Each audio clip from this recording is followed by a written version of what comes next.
Hello, viewers, artists, and all alike to the Art Lounge Alley. This is the Project Stream Part 66, but today is a special intro, something that I'm really excited to show everybody. It's a continuation of one of my favorite artists, Gil Elvgren. He is a pinup artist, mainly worked in oils. He was an oil painter, and he did pinup art using oils, and he was also a photographer. He combined both to create beautiful images of women, and he was very well known in a circle of illustrators for his exceptional understanding of the figure and being able to combine that with seductive and alluring colors. So without further ado, everybody, I'm going to continue on with part 3. Now, this is going to be talking about his influences, people who really inspired him as he was growing up to becoming one of the best illustrators of the time. So if you guys missed out the first and second part, you can always go back by going to the video section in the Twitch channel and filtering based on collection and clicking on the highlights folder, and over there you will see part 2 and 3. If you're on YouTube, you can always check out the playlist section, and you guys will find all the folders there as well.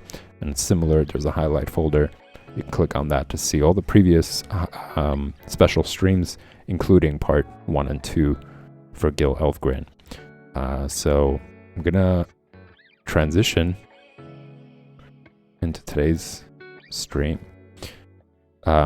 So who are you looking at right now? This is Howard Pyle, and he was one of the biggest influences for a lot of the artists, actually. A lot of the artists that I've mentioned, a lot of the artists that I'm going to mention today really learned a lot from Howard Pyle's school. He went on to create his own school eventually. It's called the Brandywine School, and it's also where the Brandywine philosophy of painting really surfaced. That philosophy ended up influencing a lot of artists, and a lot of them did continue on to teach the method of Brandywine School of Illustration. So a lot of people are going to ask, like, well, what is that exactly? What's was the Brandywine School philosophy. A lot of it was something different. You know, I'm not going to say it's there are some teachers who do teach it. I'm not going to say that it's I agree with it 100%, but what Howard Pyle was saying was that you can't really teach art. You know, you could it's something that people have to search for. It's something that people have to experience in order to be able to connect with, to create art. But, you know, I think that you can actually, you could teach it, but you can't force it. You know, you could talk about all the different things that really inspire people to express themselves in an artistic way and express their ideas, and in a way of like what art and the art spirit is really about. You just can't force that, and some people might not really get into it. You know, some people might be interested in something else, you know, or their attention gravitates towards something else, and that's totally fine. But yeah, his philosophy was that, and his way of teaching wasn't to teach technical things. Like, he really took people out into nature. They drew from nature. They drew from talks about like philosophy, and, you know, just getting people more and more, I guess, introspective. You know, for people to really start digging deep within themselves and trying to inspire, you know, curiosity and wonder, and to really connect with everything around them in order to start seeing things in the perspective that that he envisions, that he understands. So yeah, his method was a little bit different. He really approached it in this more of a intuitive kind of perspective, you know, where he wasn't really getting down into technical nitty-gritty details, and he was just really trying to invoke and inspire people through thought, through conversation, through dialect with yourself. And I will get more into that, actually. I'll be more specific, and I'll quote what people have picked up from Howard Pyle. But he does play a huge role in inspiring Norman Rockwell and Gil Elvgren, who both were familiar with each other. They formed a friendship, they formed a connection with each other, they talked and traded secrets, illustration secrets together. Yeah, he's just a repeating theme when it comes to Gil Elvgren, when it comes to understanding his influences. So I'm gonna get into about him as well, but first let me just start out by continuing from where I left off before, which was mentioning the previous artists in part 1 and 2. So long before he attended the first art class in 1933, Elvgren had been impressed by the early pretty girl illustrators like Charles Donna Gibson, Howard Chandler Christie, Harrison Fisher, as well as McClellan Barkley, Haddon H. Sundblom, who was really important in his influences, Andrew Loomis, also another great artist, Charles E. Chambers, and Pruitt Carter. And all of these influences and inspirations are the ones that I talked about in part 1 and 2, and I highly encourage you guys to check that out.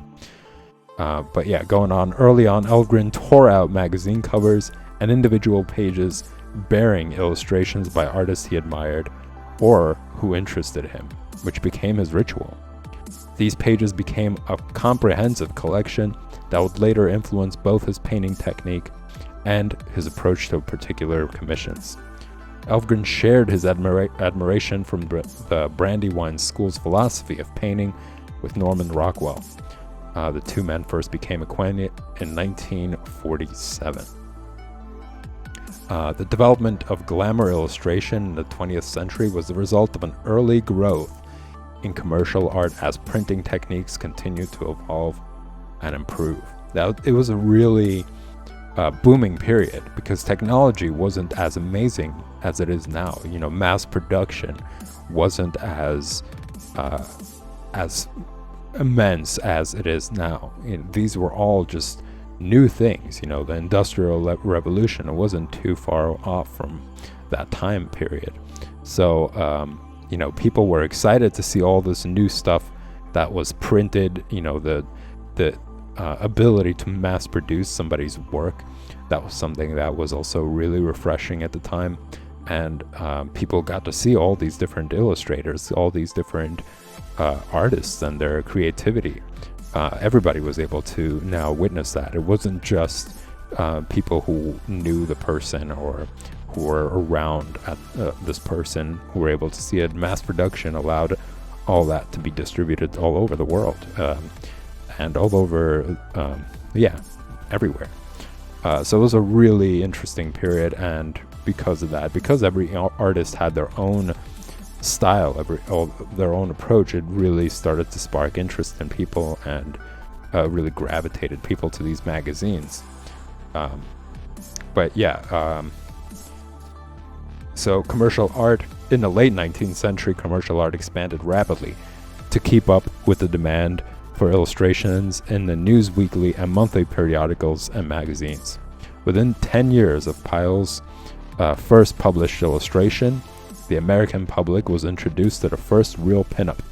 This idealized all-American creation, blending the girl next door with the girl of your dreams, was called into life in Boston about 1887 by the pen of Charles Donna Gibson. That's somebody that I talked about in a previous stream. Quickly becoming the sweetheart of America, the Gibson girl was depicted primarily in pen and ink drawings. Her success was so overwhelming that Gibson girl's drawings were soon seen on the front cover and as the two-page centerfold in such popular magazines as Life and Collier's. I'm not familiar with that one. The single female of the early drawing developed into a group of females, then a man and a woman, or mixed groups. The male figure, known as the Gibson man, was enthusiastically taken up by the admirers of the Gibson girl. By 1900s, the Gibson girl and the Gibson man had attained unprecedented international popularity. The image of the Gibson girl was seen almost everywhere throughout United States and Europe. Gibson's drawings were published and reproduced as prints, lithos, calendars, centerfolds, and magazine covers, as well as numerous advertising specialty products such as playing cards, notepads, ink bottlers, and ladies' fans. Even wallpapers, fine china, jewelry, boxes, and umbrellas carried the picture. The Gibson girl enchanted more than one generation of America though she had her own beginning in the early Art Noir period. She was still going strong in the Roaring 20s.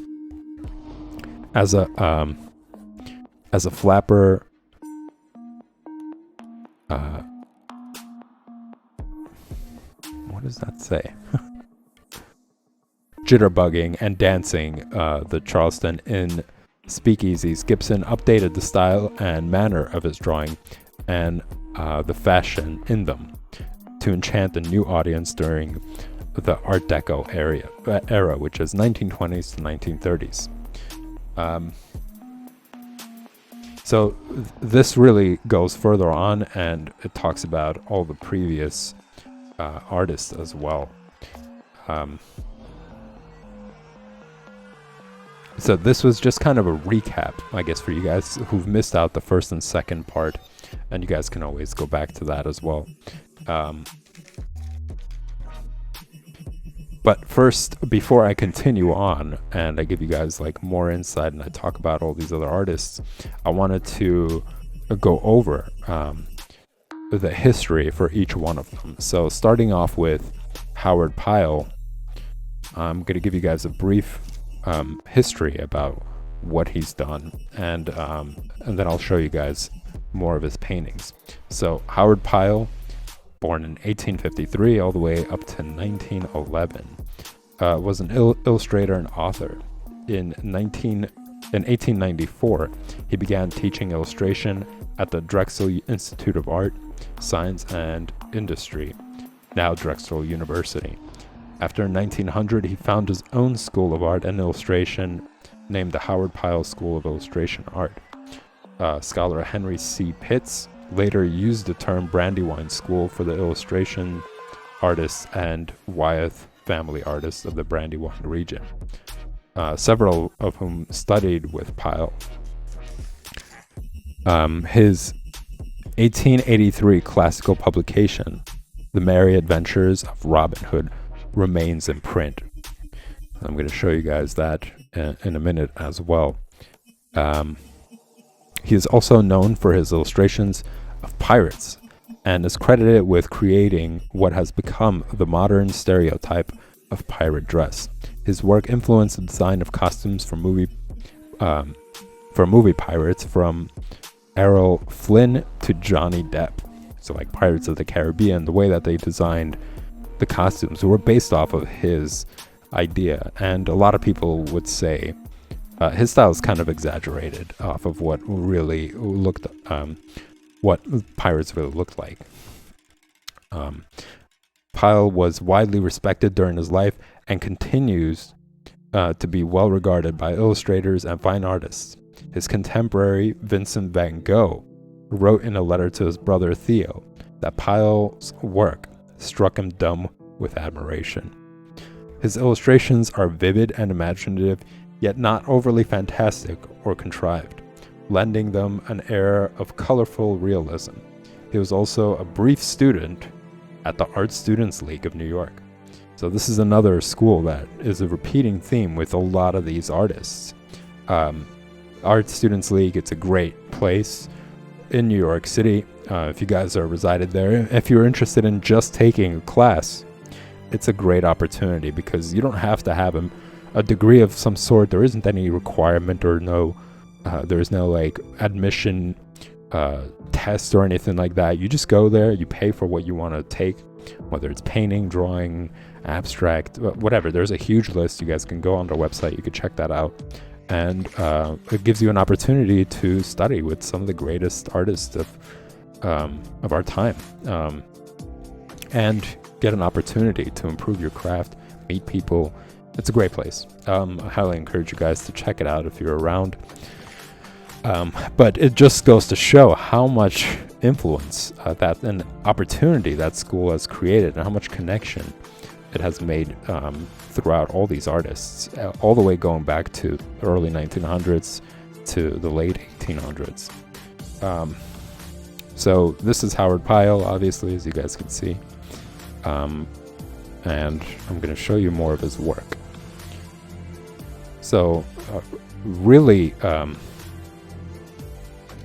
I really like the style of it because you could see the complexity of the color choices that he made. Like, these are oil paintings, and as you guys might have heard before, when I would talk about oil painting, it's a really difficult task to be able to get all these colors, to mix things properly, as opposed to what you would do digitally, right? You could undo colors. There are all these little shortcuts and room for forgiveness that you don't have when it comes to oil painting. So when somebody is able to create such beautiful colors, mixture of them, you could see that it's not just yellows. There's all different types of shades of yellow. There's also other colors like blues and reds that are mixed into it together to create a certain texture. Like if you look at the back of the ship, you could see how many different colors were used there to show like a worn away wood.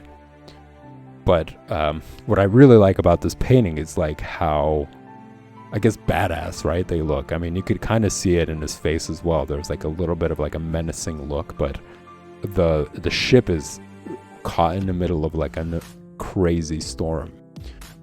There's like water on deck and all that, yet the captain of the ship, he's just standing there completely unscathed by the storm itself. You know, you could see the winds are high based on his cape and how much it's fluttering in the wind. But yeah, he has this like defiant kind of stance where he's just like, I don't care. You know, yeah, my ship is rocking back and forth and there's water everywhere, and yeah, I'm holding ground here, unmoved. And then you guys could see the crew members, and they're all kind of like haggard a little bit, or just like taken back by the storm. And you could see in their face expressions that they're kind of worried, yet his face expression says the complete opposite. So it's a really cool, kind of badass image of it. And I really like it. There's a lot of drama there, right? The way that he drew the ship being hit by all these waves, and you could see the waves crashing into the ship itself in the background. It really creates this like dramatic scene. And of course it being tilted, and him just basically standing in the middle of all that with water all the way at the top left, collecting on top of the ship itself. So just great use of color, you know, great use of drama in there. And all the folds I really like as well of the crew members. Like you could see the clothes are completely drenched, but the way that he drew all those folds in there, it's really well done. And I also like the colors that he used for their face. You know, there's so much complexity in that color to create all the different wrinkles and folds.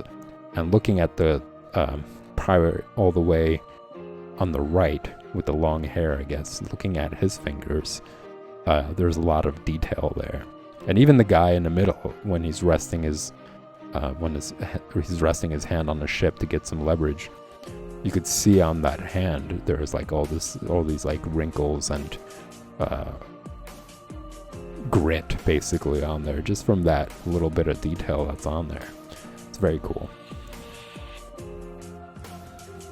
Moving on here, black and white.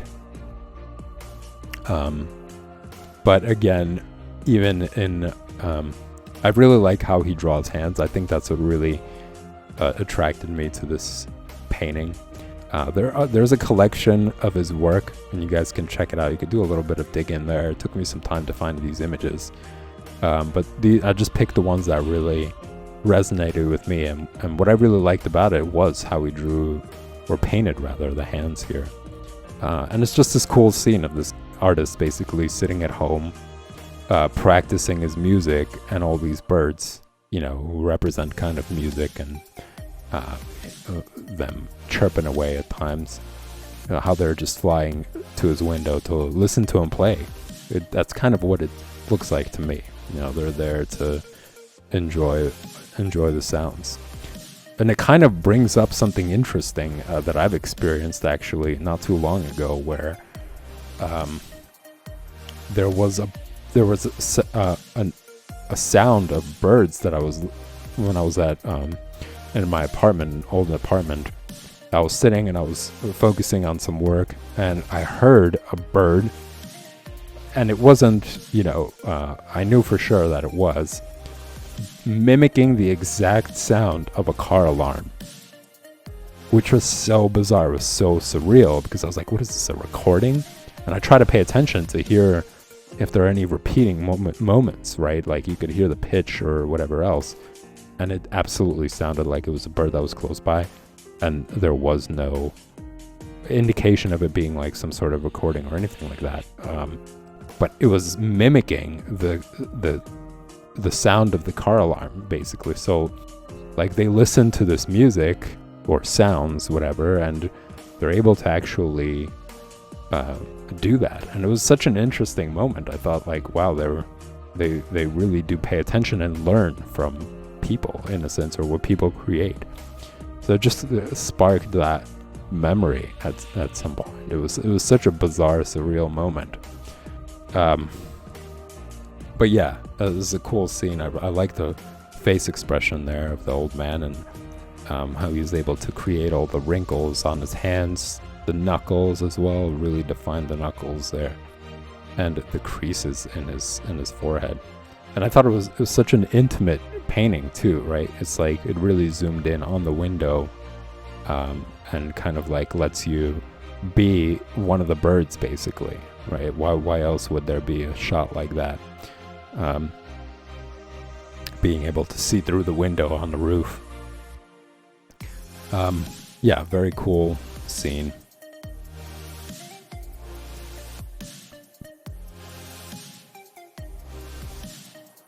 Here, and you'll see the other ones, I absolutely loved the mood and the use of color.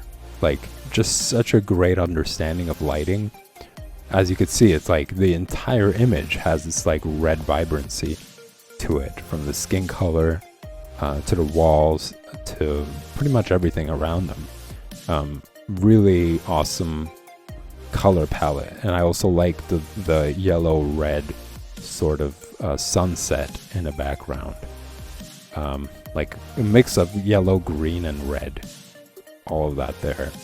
And it was such an interesting period because people didn't have electricity at that time. You know, it wasn't as popular and widespread. People still used like kerosene lamps and candles, and like if you ran out of candles, you were just basically in the dark. You know, that's such a weird thing to think about, and especially in modern day where people are just constantly connected, you know, to the internet, or constantly connected to electricity. It's unheard of to think of your reality being limited to that sort of existence, but that's what it was like back in that period. You know, people were writing and doing things under the candlelight. Yeah, so I thought it was a very cool, dramatic scene, and just kind of highlighted that period in history. And to be honest, it doesn't seem that far away. You know, 200 years is just 2 generations, really. You know, people usually live up to like 90s or so. So, you know, I'm going to say it's close to just 2 generations of people. Like your great grandpa basically lived in those kind of conditions, which is so bizarre to realize. As opposed to like, you know, your great grandpa. It wasn't that long ago, and most people still, I think, are connected to their great grandpas.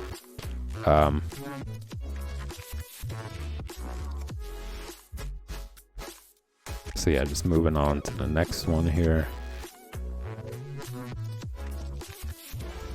I'm trying to see if there's anything else that I could really touch up on before moving on to the next one. But yeah, I think it's just his excellent use of color here. And you guys will see as we move through how versatile he is. He's not just painting. You know, this isn't just, it isn't just painting that he was doing. But I'd say here in this entire painting is just that. He didn't have to like completely draw out every single detail for everything. His understanding of color kind of brought life to everything else. His understanding of lighting kind of brought the drama into that scene, and you could see it's so much focused on the candles, what he's reading, and the light source is right in the center, pretty much. I think it's a very well done painting. Absolutely love it. Here, this highlights his fantastical imagination, you know, as well as his beautiful rendering, you know, by looking at the water. You know, you could see like the foam forming.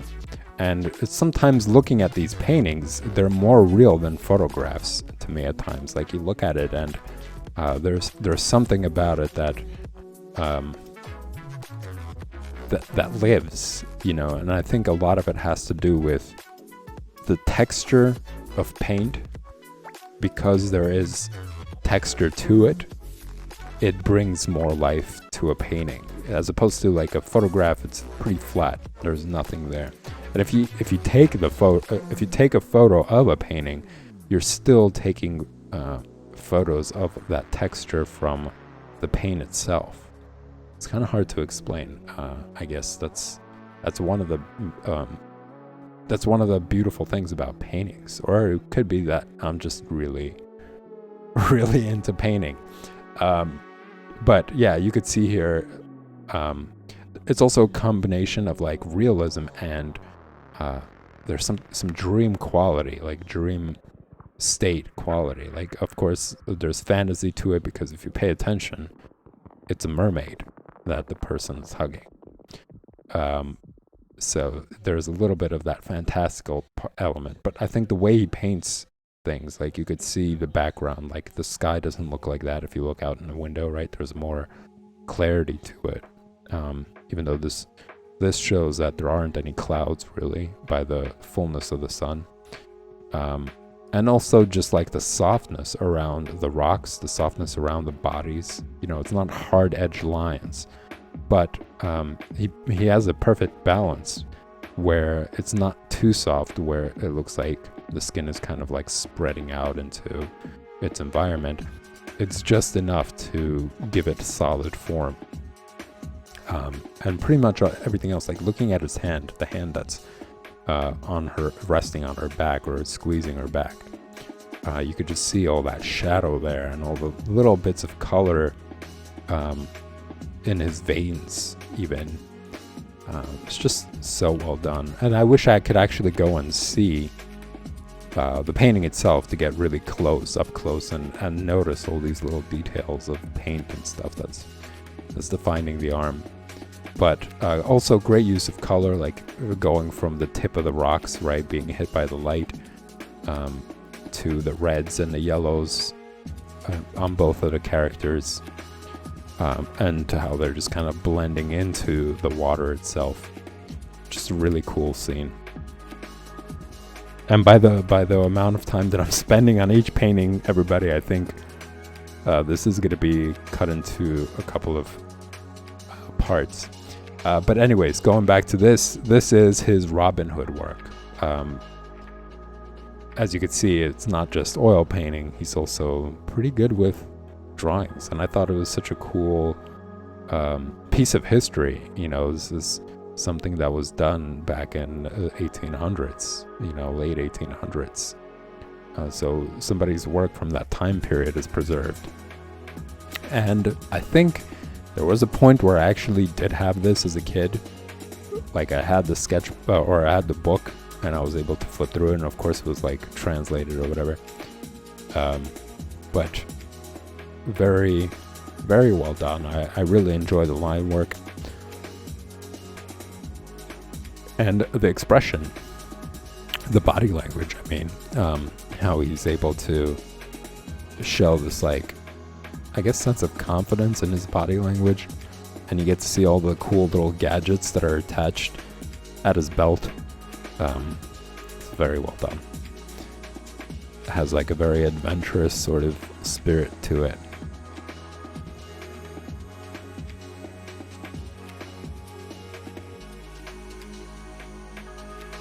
And something about these drawings just kind of sparked like medieval times. You know, I don't. And as you can see, it's like it's a different process, because when you are drawing, you're depending on lines, whereas with painting, you're depending on large. I want to say large clumps of paint. You're painting with large amounts of paste, basically. So when you are creating a leg, you're not doing a thin line defining the exterior.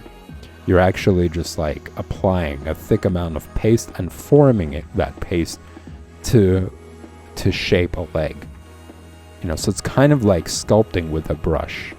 You know, you have clay, but the clay is very pliable, it's very liquidy, and you're able to just move it around until it's shaped into what you need it to be. So it's illustration is is more meticulous. Like you really are focused on the exterior lines, and you have to make sure you get all of them right. Whereas with painting, it's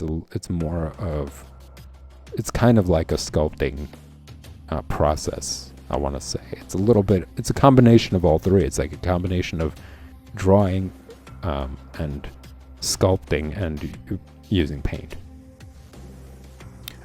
So you could see that it changes a little bit, and of course this is a little bit, I would say it's probably his earlier work prior to his painting, so you're not seeing as high level of rendition as he did in the previous paintings that I showed you guys. But it's also, as I mentioned, it could be that it's just a different process, and it also could be that it's on purpose to give this like fantastical feel to things. But I love the background. I love that you see the castles and the everyday houses in the background with the mill all the way in the back.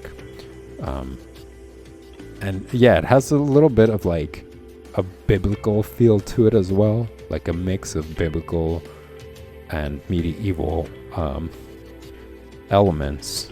Yet it was like 1800s that he was drawing this stuff. So yeah, for those of you who aren't sure what you're looking at, that's Robin Hood. This is just a snippet from his Robin Hood illustrations. This is another one you guys will find if you do a little bit of digging. I liked it. I thought the stylized version is pretty cool. Like you could see the faces, and they're not as realistic as his paintings. It's more stylized. But I enjoy the color work that he has on it, and the drawing in general. It's pretty cool. Like he nailed, I want to say, the right leg really well, in perspective. And I also do see, I don't know if this is something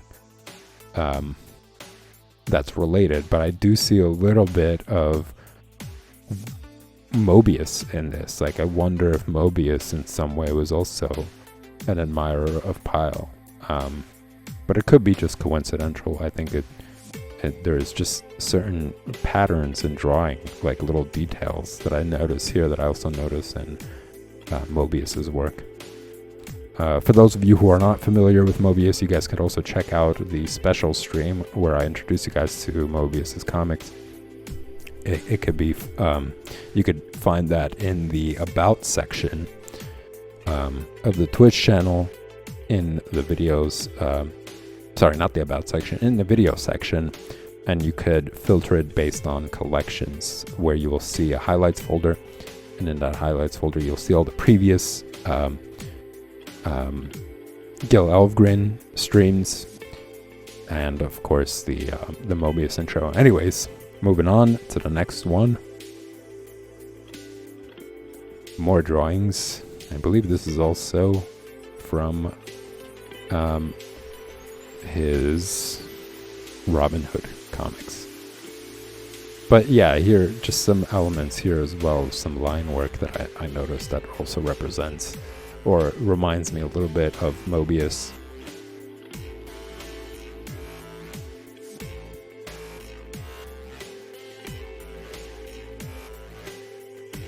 I also really like this one. This one seemed really meticulous. Like and I just like the shot itself. You know, this guy that's kind of lurking in the shadows, literally like a rogue lurking in the shadows, waiting for an opportunity. I thought it was a pretty cool, dramatic scene.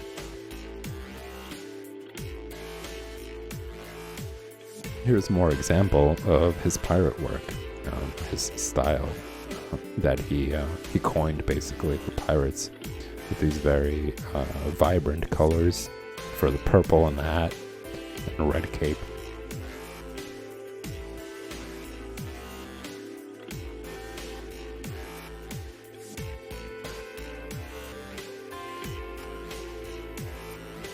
This is a cool painting. It's supposed to be the battle for who is going to be captain. So all these pirates gather up, and of course these are basically battles between two people who wouldn't back down, wouldn't back their ego down, and needed to settle things in this stupid, violent way. But cool action scene. You can see they're both trying to prevent the knives from flailing. They're just kind of caught in a deadlock between each other.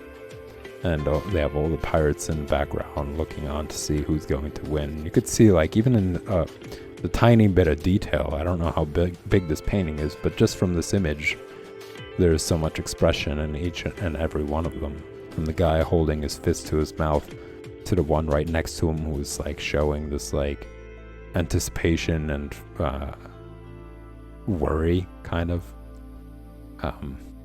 To the guy with the red hat all the way in the top right, who looks shocked in a way and concerned. All of them have such cool, interesting face expressions, but very well done. The sand is also really complex. Like, to try to paint sand, that seems like a pretty big challenge, to be able to show all the different areas where there's like footprints and such, and varying depending on planes and such. Very well done. And we're back to the front. I guess I didn't spend that much time on this one, but it's just a cover to show that his focus was in that, like, he enjoyed painting pirates and pirate scenes and creating drama in their circle. There's a lot more, but these were the ones that I really enjoyed. So that's Howard Pyle. I'm going to be talking about him even more towards the future. Well, you're going to hear about him more in the future as I go through the other artists as well. But the next one that I have up is Henry Hintermeister. Now, I'm going over all these artists before I continue to talk about Gil Elvgren and how these artists influenced them, because I'm going to be also showing you guys parts in the book that illustrate some of the things that the book talks about. So just to get you guys familiar a little bit about these artists before they're mentioned in the Gil Elvgren journey. So the next one is Henry Hintermeister. He was a painter and illustrator from 1897 to 1970, so a little bit more contemporary than Howard Pyle. He was a painter and illustrator who painted in the golden age of illustration. He painted as a team with his father, John Henry Hintermeister, and together they created more than 1,000 works. And that's one of the reasons why I wanted to give you guys a little bit of info about each one of them, because they all have such unique stories about their journey and how they've become illustrators and like what their focuses are. Like, I've never really read about any painters or artists that worked with their father on paintings and produced work. Like, that's a pretty unique scenario. I haven't really heard much about that. I mean, granted, John Buscema, who another artist of mine that I really love, he did work with his brother Sal Buscema, who was an inker, also artist. They worked together on their comic books. But yeah, I think that's a really interesting story. Henry's earliest published work featured family images of women and children, dogs, horses, and recreation. He also painted fantastic scenes with Indian maidens and scanty-clad Romans and Egyptians. In later years, he created iconic and semi-comical works with subjects including the multiple dangers of crossing the street, children and grandparents, fishermen, policemen, Boy Scouts, and hunters. One of his iconic works was the Uncle Natural series of painting for for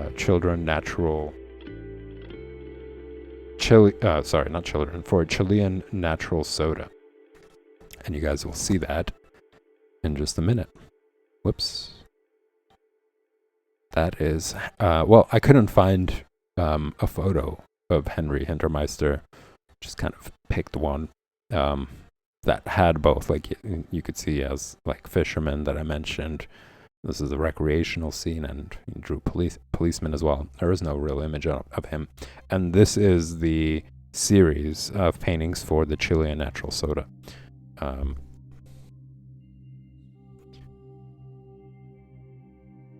So I also kind of noticed a little bit of, I'm going to say, Norman Rockwell-esque feel to it. Absolutely not the same style, but I guess it's like the subject matters are a little bit more sentimental, similar to Norman Rockwell, who I am excited to share with you guys as well. But this was another influence for Gil Elvgren. This is somebody that he looked up to. So I think here you could see a really well done face, having to paint and use all the different colors on the kid's face and his hand as well. I thought it was well done here. This is the comical scenes that they mentioned. It's like this grandma playing this marbles game. It has a little bit of a comic feel to it, I want to say.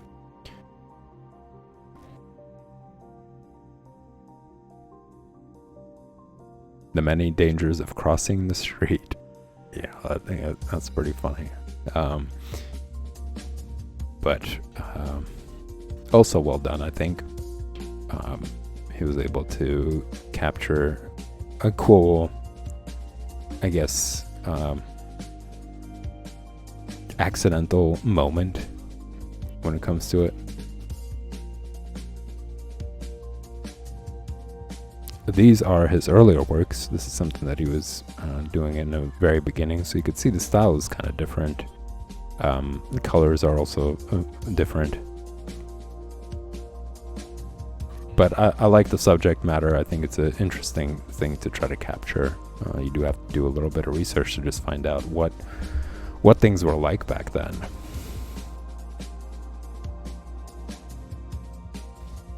And as lavishing as that seems, it was an awful period. It was like, I think it was like the epitome of capitalism, where just like a handful of people who were totally delusioned by a God complex started like enslaving everybody and like abusing and using them to build all this like lavishing stuff for themselves because they thought they were godly. Awful period. But it is demonstrated by that, like, the amount of riches and what kind of crowns people wore and how obsessed at that time people were with riches. I think it's just interesting how times haven't changed much, like the way that people behave and what delusional grandeur ends up creating.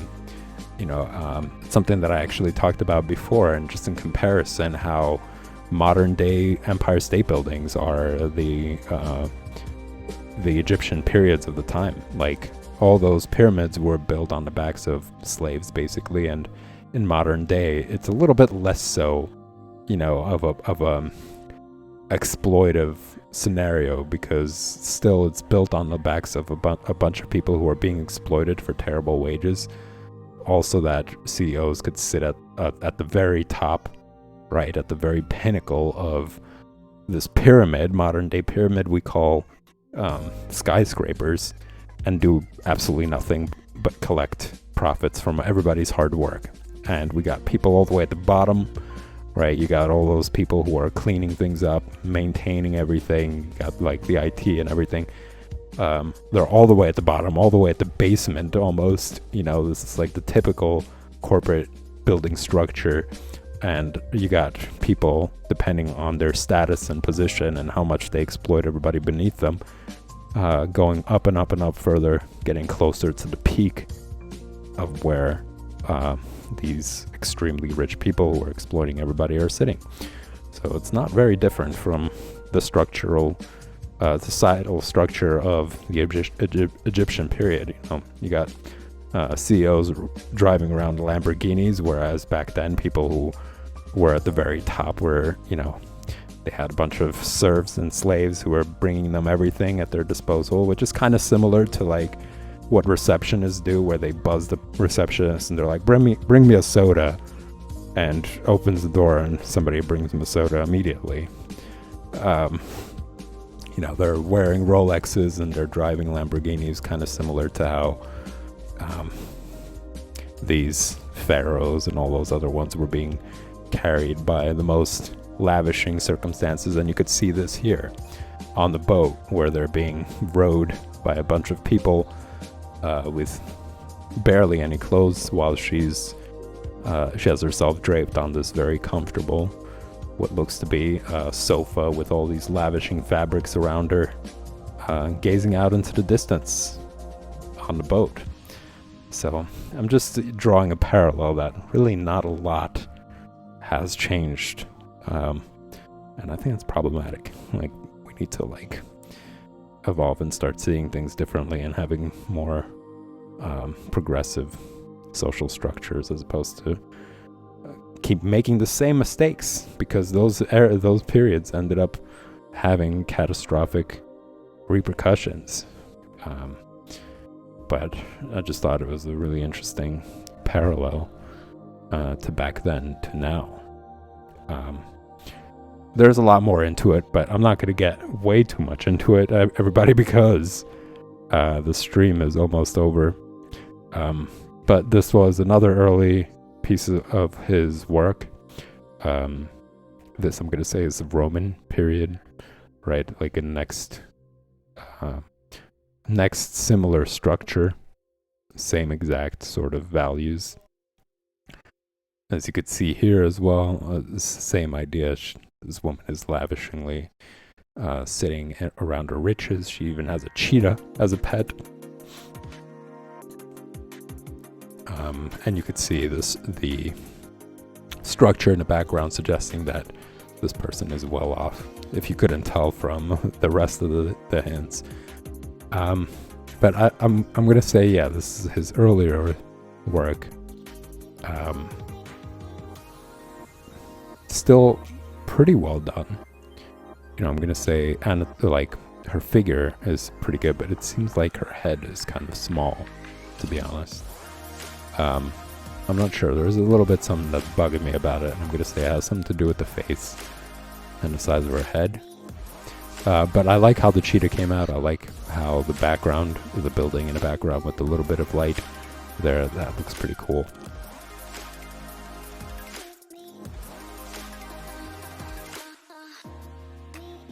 And I'm going to say this is my favorite one of his earlier works. I think he did a pretty good job getting the perspective on her face, because it is kind of angled, and she does have this like wistful look about her. Yeah, all around I think it's beautiful, and it's an interesting scene. I'm going to say with the palm trees and just that era is pretty cool to look into. Like, the style is very different, of course, than modern day.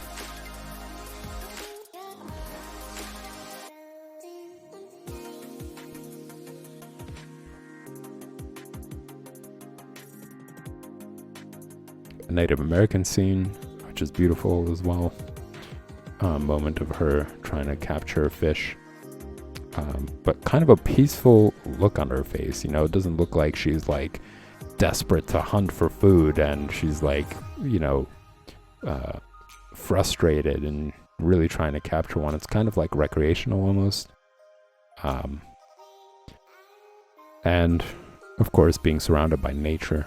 I think it's a really cool scene. I really do enjoy it.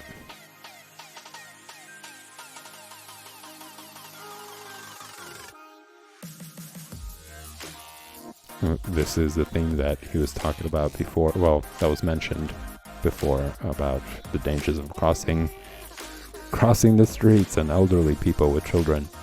You know, this whole like generational message about how as they grow older, they take care of the elderly, while the elderly still takes care of the very young. At least that's kind of what I'm seeing in here.